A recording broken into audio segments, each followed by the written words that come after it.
नमस्कार, आप देख रहे हैं A1 टीवी का खास कार्यक्रम आज का एजेंडा। आज का एजेंडा में मैं हूं आपके साथ आशीष तिवारी। आज का एजेंडा में हम बातचीत करेंगे लोकसभा चुनाव की घोषणा के बाद हो रही सियासी बयानबाजी की, दिग्गज नेताओं की तल्ख टिप्पणी की। भारत जोड़ो न्याय यात्रा का समापन हुआ। राहुल गांधी ने मुंबई में मंच से निशाना साधा पीएम मोदी पर। उन्होंने कहा कि राजा की जान ईवीएम में बसती है, ईडी सीबीआई में बसती है। इसी मुद्दे पर आज चर्चा करेंगे। क्या कुछ कहा राहुल गांधी ने भारत जोड़ो न्याय यात्रा के समापन समारोह में, साथ ही इंडी गठबंधन के अन्य नेताओं ने। आइए आपको सुनाते हैं। सही है, सही है। राजा की आत्मा ईवीएम में है, हिंदुस्तान की हर संस्था में है, ईडी में है, सीबीआई में है, इनकम टैक्स डिपार्टमेंट में है। क्या आप सोचते हो शिवसेना के लोग, एनसी के लोग ऐसे ही चले गए? नहीं। जिस शक्ति के मैं बात कर रहा हूं, उन्होंने उनका गला पकड़कर उनको बीजेपी की ओर किया है। आज एक तरफ जहां नफरत फैलाया जा रहा है, जहां टकरार की बात की जा रही है, जहां प्रोपेगेंडा किया जा रहा है, जहां देश के संवैधानिक संस्थानों को हाईजैक किया जा रहा है, अस्थाई सरकारों को, चुनी हुई सरकारों को, लोकतंत्र में मतदान जो आप लोगों ने किया, वैसी सरकारों को खरीदा जा रहा है। ईडी सीबीआई के जरिए डरा करके तोड़ा जा रहा है, गिराया जा रहा है। आपके ऊपर ये जो भार है, ये जो जिम्मेदारी है, ये इसलिए आई है कि आपके नाम के पीछे गांधी नाम है, जिससे बीजेपी के लोग बहुत डरते हैं और आगे भी डरेंगे। आज मैं देख रही हूं यहां हम अलग अलग सोच, अलग अलग विचार के लोग जमा हो गए हैं। यही हिंदुस्तान है, यही भारत है। याद रखिएगा कि आप वोट जो आपके पास है, वो वोट उनका है, उनका खून लगा है उन्हें, जिन्होंने इस भारत को आजाद किया। कभी भूलिए नहीं। वो सो गए, मगर एक काम आपके लिए छोड़ गए कि इस भारत को बचाना है, इस भारत को सबके लिए रखना है। वो हिंदू हो, मुसलमान हो, सिख हो, ईसाई हो, बौद्ध हो, जो भी है, वो भारतीय है, भारतीय है, भारतीय। इंडिया अलायंस के नेताओं ने जमकर निशाना साधा। भारत जोड़ो न्याय यात्रा के समापन समारोह में मंच को साझा किया। तमाम उन दिग्गज नेताओं ने एक ही मिशन था, मोदी का मिशन 400, उस पर वार करना। इसी पर आज चर्चा करेंगे और इस पर चर्चा करने के लिए मेरे साथ स्टूडियो में मौजूद हैं हमारे साथ कांग्रेस प्रवक्ता पौरुष भारद्वाज जी, आपका बहुत बहुत स्वागत है। साथ ही साथ बीजेपी प्रवक्ता नमित जैन जी, आपका भी बहुत बहुत स्वागत है। सबसे पहले सवाल नमित जी आपसे।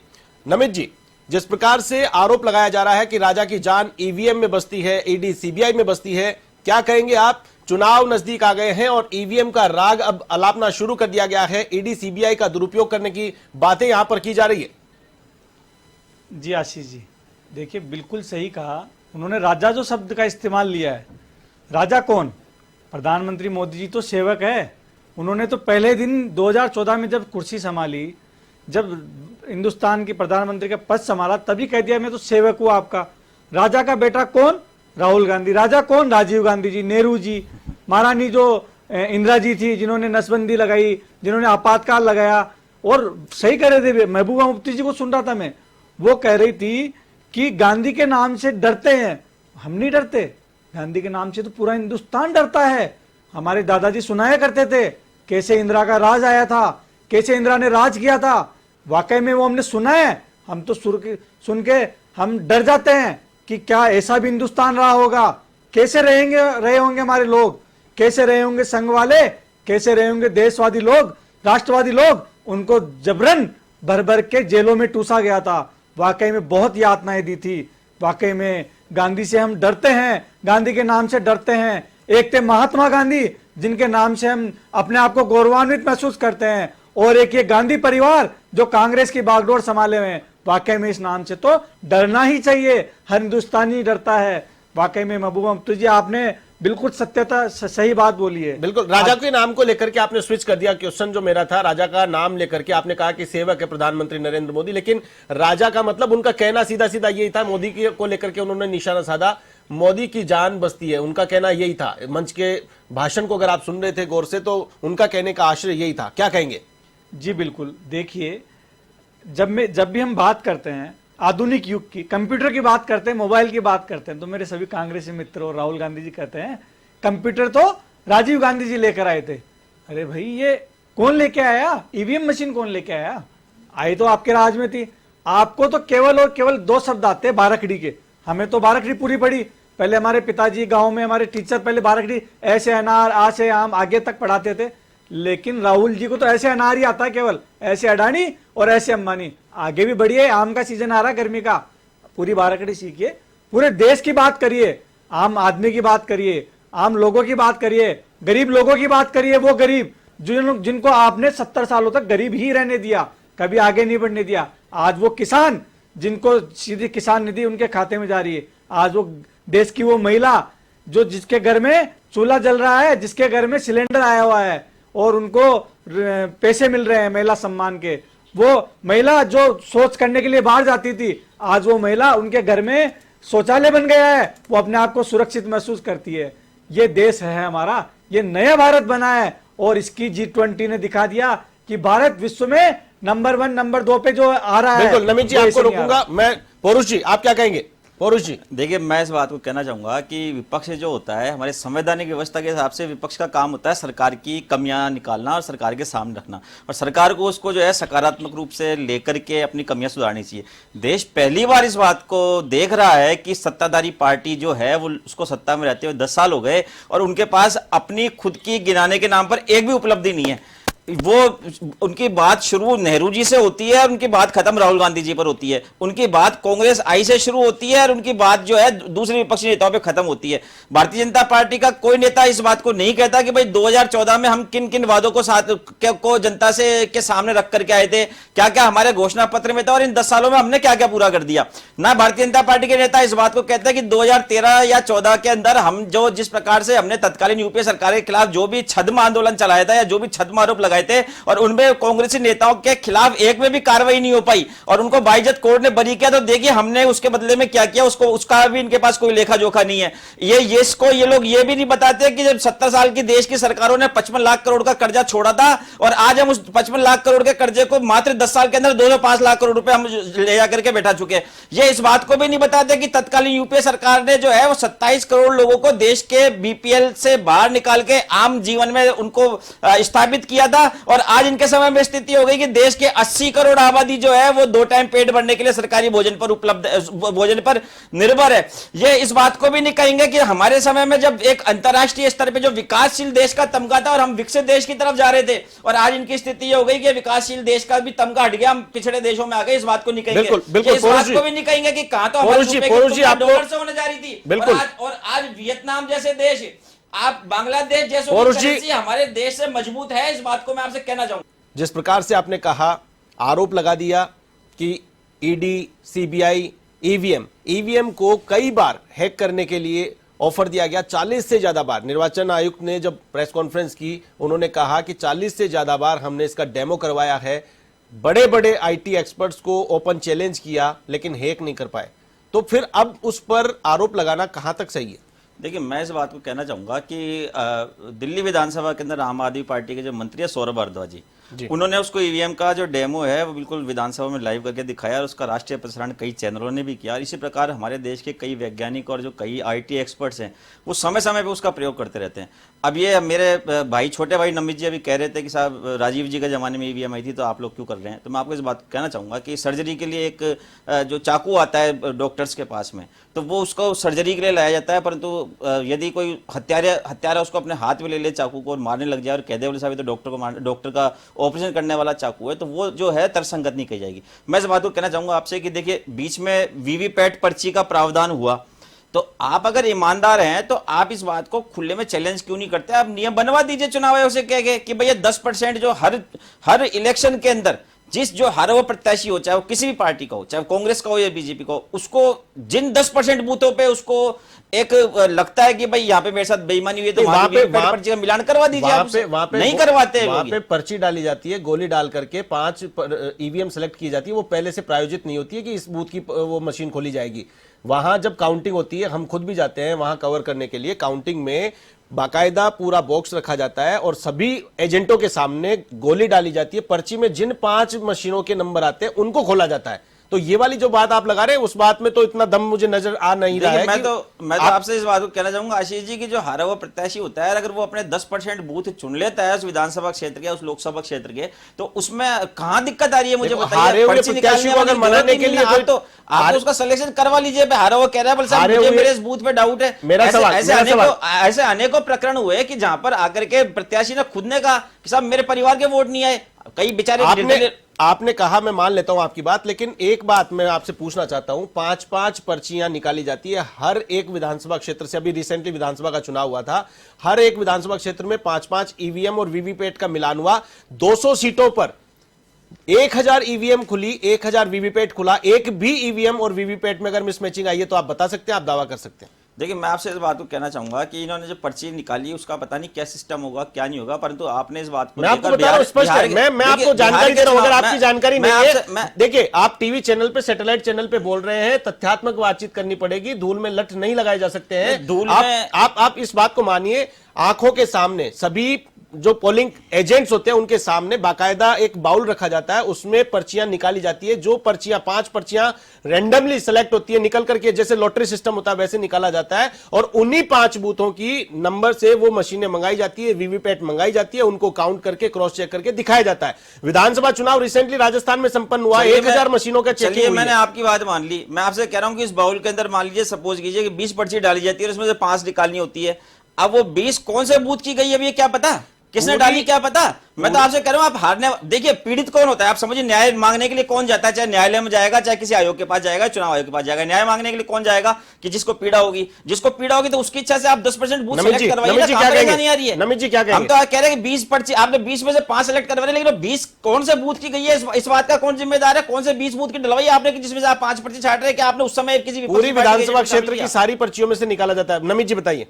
देखिए आशीष जी, जिस ईवीएम की बात कर रहे हैं, कर्नाटक चुनाव हुए, हमने वहां इतनी मेहनत करी, हमारे प्रधानमंत्री जी गए, राष्ट्रीय अध्यक्ष जी गए, अमित शाह जी गए, खूब रैलियां करी, हारे हमने माना, हमने तो नहीं उठाया ईवीएम पे सवाल। हिमाचल प्रदेश जहां हम बिल्कुल जीत के आश्वस्त बैठे थे वहां हमारे, पिछली बार राजस्थान छत्तीसगढ़ हमारे, हमने कभी ईवीएम पे आरोप नहीं लगाया।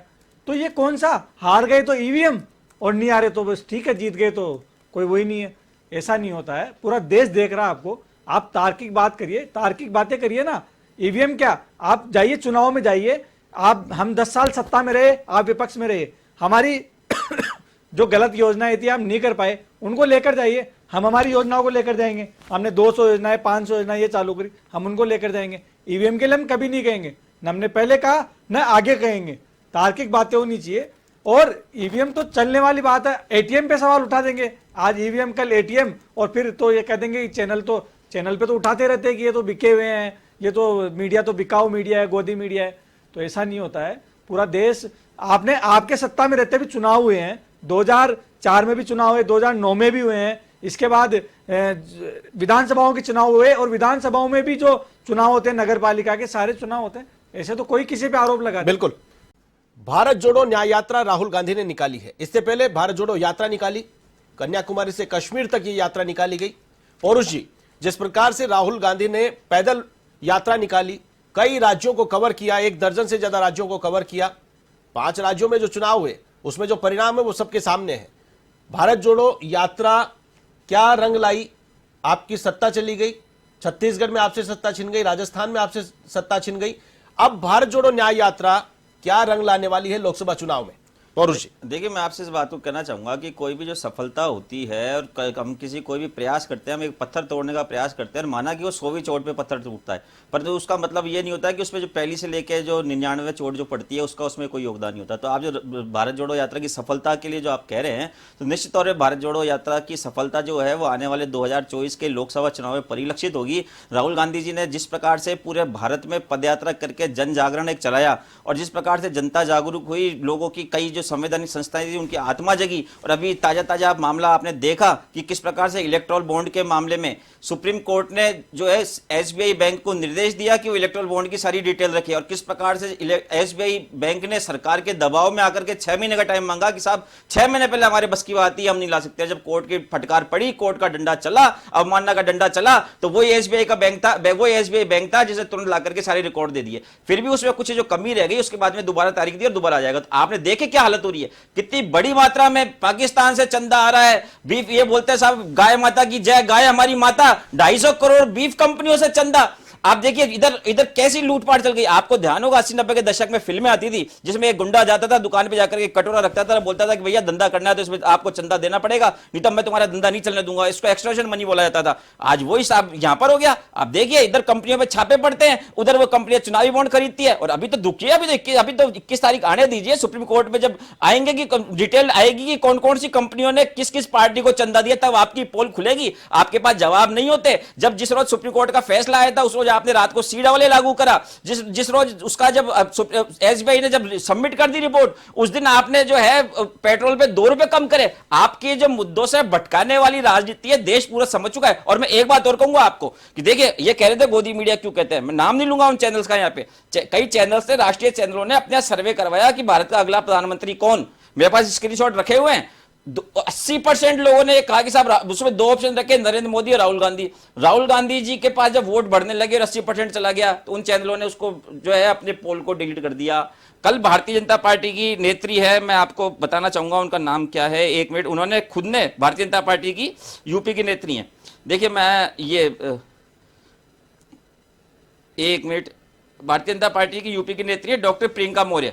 ये मोदी का परिवार, ये इनका ट्विटर अकाउंट है, डॉक्टर प्रियंका मौर्य, मोदी का परिवार, समाज सेविका, भाजपा कार्यकर्ता। ये जो है इनके जो है फॉलोअर्स है 2.5 मिलियन इनके फॉलोअर्स हैं। इन्होंने पोल करवाया कल कि लोकसभा चुनाव 2024 पीएम पद के लिए जनता की पहली पसंद कौन। इसमें देखिए इसमें 39,113 लोगों ने वोट किया, नरेंद्र मोदी 26% और राहुल गांधी 74%। और ये बोलते हैं बोले कि राहुल गांधी ने क्या कर लिया। ठीक है, इससे आप 400 पार जा रहे हैं क्या? देखिए इस सर्वे से 400 पार जा रहे हैं क्या? मैं इस बात को कह रहा हूं, आप दावे के साथ बोलिए मंच पे। बोलने को तो ये भी बोल सकते हैं, इनका बस पड़े तो 600 पार बोल दें। और इन्होंने तो बोला ये कि साहब 140 करोड़ मेरे देश, 140 करोड़ वाले परिवार को हमने ये कर दिया। प्रधानमंत्री जी ने कई मौकों पे बोला ना कि नमित जी जवाब दीजिए। तो 600 पार बताओ ना, कौन मना कर रहा है? नमित जी, देश की 600 पार सीटें होंगी तब बोलेंगे ना, सीटें होंगी तब बोलेंगे ना, ऐसे थोड़ी ना जनता समझती है सब। नमित जी। जी आशीष जी, देखिए मेरे मित्र ने जो अपशब्द बोले, गुंडा शब्द का इस्तेमाल किया, कोई बात नहीं, हम तो आदी हो गए हैं, उदाहरण में भी आदी हो गए, सब में आदी हो गए। मोदी जी पे खूब गालियां निकाले, कुछ पर वो जो आप गालियां निकालते हो हमारे ऊपर फूल बनकर आते हैं। हम तो वैसे भी कमल के फूल पे विराजे हुए हैं, हमें तो आदत हो गई इन गालियों की। ठीक है, 2024 के जब 4 जून को रिजल्ट आएगा तब देश की जनता दिखा देगी, देश की जनता बताएगी, आपको एहसास कराएगी कि आपने जो गालियां निकाली है उस गाली पे, एक एक गाली पे चोट करेगी। वोट की चोट से आपको समझ में आएगा। लेकिन नमित जी एक बात देखिए, आप भारत जोड़ो न्याय यात्रा का समापन समारोह था, उस मंच पर जो राज्यों की राजनीति में दुर्विरोधी रहते हैं, वहां पर आप देखें जम्मू कश्मीर में फारूक अब्दुल्ला, महबूबा मुफ्ती एक दूसरे के दुर्विरोधी हैं, लेकिन वहां पर मंच साझा करते हैं। मुंबई में अगर देखिए उद्धव ठाकरे जो आपके साथ हुआ करते थे, आपकी विचारधारा से हुआ करते थे, आपके खिलाफ है। ये क्या हो रहा है? घबराहट, इसे घबराहट किस चीज की? या ईडी सीबीआई का डर? नहीं, ईडी सीबीआई का डर नहीं है। जब आप पाक साफ हो, मेरे मित्र कह रहे थे हम तो साफ है, तो जरूरत ही नहीं है आपको, किसी को डरने की जरूरत नहीं है ईडी सीबीआई से।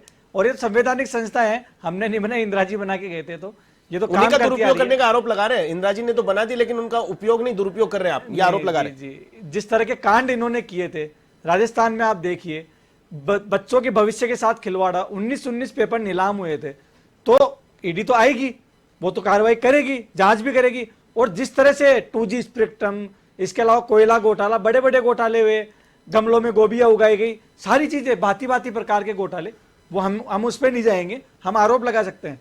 काम करना ईडी और सीबीआई जो भी संवैधानिक संस्थाएं हैं, चाहे यहाँ एसीबी है। अभी आप देखिए आशीष जी, आपको मैं एक छोटा सा उदाहरण देता हूँ। एसीबी आज के 5 साल पहले भी थी जब गहलोत सरकार थी, आज भजनलाल जी की सरकार को केवल 3 महीने में वही एसीबी कार्रवाई कर रही है। हमने आते ही इस पर कार्य किया।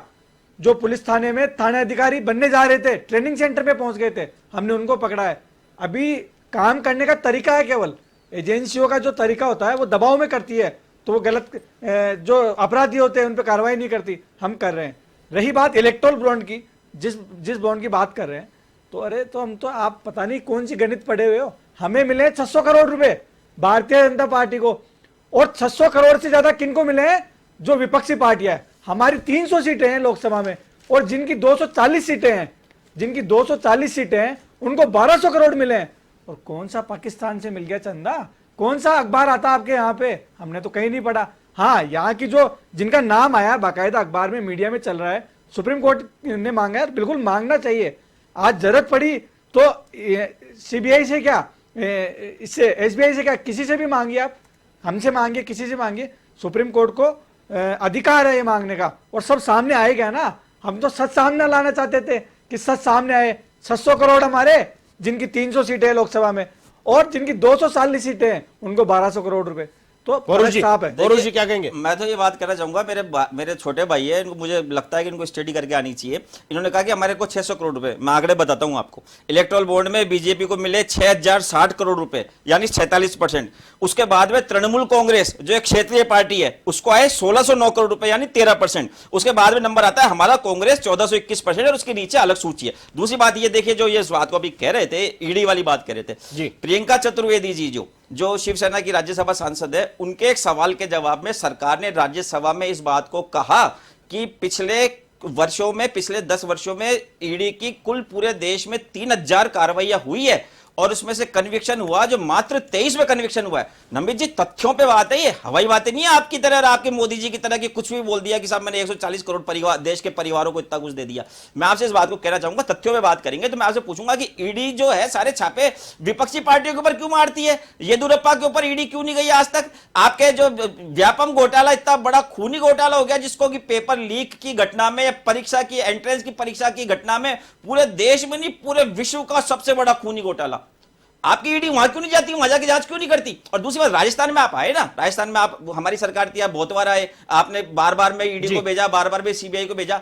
अब ये तो बताते हैं ईडी के प्रवक्ता प्रेस कॉन्फ्रेंस करके कि हमने राजस्थान में कांग्रेस की सरकार थी और देखो कांग्रेस के नेता को हमने ये पकड़ लिया, इसको हमने ये पकड़ा। आपका जवाब ही नहीं है। आरोप लगाओ भाग जाओ, आरोप लगाओ भाग जाओ। अंतिम 1 मिनट नमित जी, आप जवाब दीजिए। अंतिम 1 मिनट जी। मेरे मित्र देखो, ये इन्होंने 5 साल शासन किया राजस्थान में। जब इनको ये पता नहीं है, जब सत्ता जाती है, लोकसभा चुनाव है, केंद्र के परिप्रेक्ष्य से बात करें। जी बिल्कुल, केंद्र यहीं से होकर जाता है, केंद्र भी यहीं से होकर जाता है। सत्ताधारी जो दल होता है, जब वो सत्ता से उतर जाता है तभी उसकी जांच होती है। आप देखिए भारतीय जनता पार्टी, लेकिन हमने जांच करवाई है। कोई भी कार्य हो, बिल्कुल आप एक मंत्री का क्यों नहीं उठा पाए राहुल गांधी जी पूरे 10 साल में? एक मुद्दा केवल ऐपे अटके हुए, अडानी अंबानी, इसके अलावा आगे बढ़ ही नहीं पा रहे हो। लगाइए ना आप आरोप, कौन मना करता है आपको? कौन नहीं सुनता आपकी? सब सुनेंगे, लेकिन नहीं लगा पाते। लेकिन भूमि अधिग्रहण बिल, वो राहुल गांधी जी का संघर्ष की देन है कि आज भारत का किसान कम से कम जमीन लेकर के तो बैठा हुआ है, वरना आपकी सरकार के पहले कार्यकाल में आप जो काला कानून लेकर आ रहे थे, भूमि अधिग्रहण बिल, आपने सारे मेरे गरीब किसान भाइयों की जमीनें खरीद के अपने आर्थिक जगत के मित्रों को देने का इंतजाम कर दिया था। हम और हमारे लोग, भला देश की जनता राहुल गांधी जी के गुणगान गा रही है इस बात को लेकर के। 2019 में पुलवामा का हमला नहीं होता तो आपको जवाब 2019 में मिलता, और आपने किस तरह से अनैतिक प्रैक्टिस की राजनीति में, जो कि चुनाव आयोग के संविधान के भी खिलाफ है, देश के संविधान के खिलाफ है, चुनाव आयोग की जो निर्देशिका होती है उसके खिलाफ है। शहीदों का अपमान किया गया, शहीदों के नाम पे वोट मांगे गए प्रधानमंत्री जी द्वारा। कौन सी आचार संहिता का पालन किया आपने? अरे पौरुष जी, आप सुनते नहीं हो, आप क्या बकबक करते रहते हो? आप क्या बकबक आईएसआई को बुलाया, आपने आईएसआई को बुलाया, होश नहीं आपको? कैसे डिबेट होती है? बोलते रहते हो, बसते रहते हो, कुछ बिल्कुल समझ में। देखिए मुद्दे से भटकने से कुछ नहीं होने वाला है, मुद्दे से भटकने से कुछ नहीं होने वाला है। आप लोगों ने अपनी बात रखी, उसके लिए बहुत बहुत शुक्रिया। आज का एजेंडा में फिलहाल के लिए बस इतना ही, मुझे दीजिए इजाजत। कल किसी और मुद्दे के साथ में फिर हाजिर होंगे, तब तक के लिए मुझे दीजिए इजाजत। नमस्कार।